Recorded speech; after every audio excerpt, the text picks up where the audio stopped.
What's up, guys? Welcome to your 102nd Android tutorial for the new Boston. We're going to learn more about the async task and what methods it can use and when they get called for the most part. So first, before we get too confused, let's kind of move these brackets down. You guys want to have two brackets here, and then we're going to set up some more methods again within this load some stuff class. Now let's just kind of go in order how it's going to read it and which methods are going to get called when we use that execute. Again, here's where most of the meat is for this class, where we load the data and return something. But we also want to be able to receive it, whatever it's returning, and kind of maybe want to set up some variables. So the first thing that we're going to do is we're going to say protected protected void on pre-execute. And again, we can refer to whatever is being passed in, like a string, f, something like that. And within this method, we can, this is going to get called first for the most part. So we can set up some variables if we want. For the most part, we don't need to for this class, but just to show you guys, maybe leave a comment. Example of setting up variables,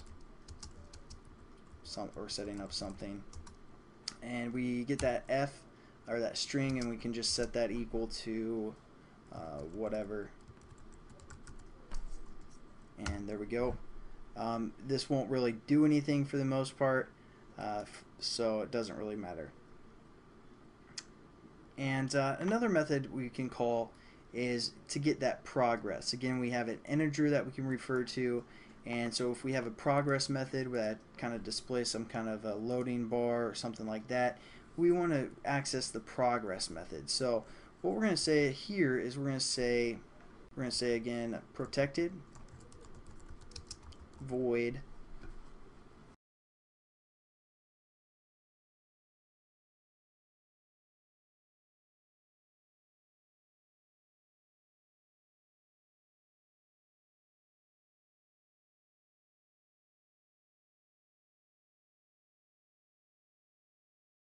on progress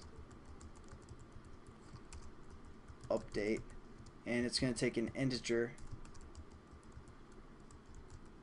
and we're going to call this integer array. I'm sorry.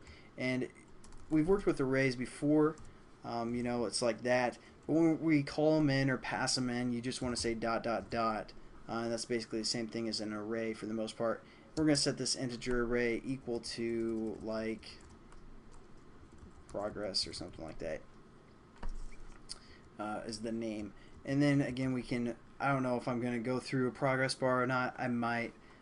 If I do, it'll probably be the next tutorial. But then after that, we're going to say also one last statement that gets called after everything's completed, after we call a return method, whether it be our string that actually loaded or this null. The last method is going to be called protected, or it's going to be protected void on post execute, and we're just going to say string as well, because again we're returning a string here. So we're going to say string result, which we're going to rename. Again, basically we're either going to get a return null, or if everything worked right, we're going to return that string that we loaded called collected. And once we call this return, it's going to, you know, execute this method called on post execute, and we're going to get whatever that return was. So since we're returning a string, we're going to work with that. We're going to call it result, and now we can set up our text view within here. Our text view was called data results, or data result was it, and we can just say dot results maybe, dot set text, and then we can set it equal to our result, which again will be whatever we return. So let me format everything, and those are the four methods that you can use with this async task class. Again, pre-execute, do in background, which we're familiar with, and progress update, and also a post-execute, where we actually change our text view. So let's run it, make sure everything works, guys, and we're probably good to go with this tutorial. Again, I'm not for sure if I want to do progress update. Maybe I will. You know, it's something a little bit new that you guys might like, so I'll probably do that in the next tutorial. So let's make sure everything works.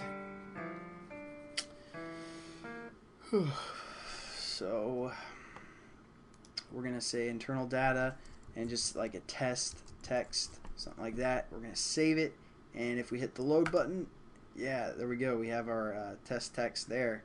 Thanks for watching, guys, and I'll catch you in the next tutorial. Have a good one.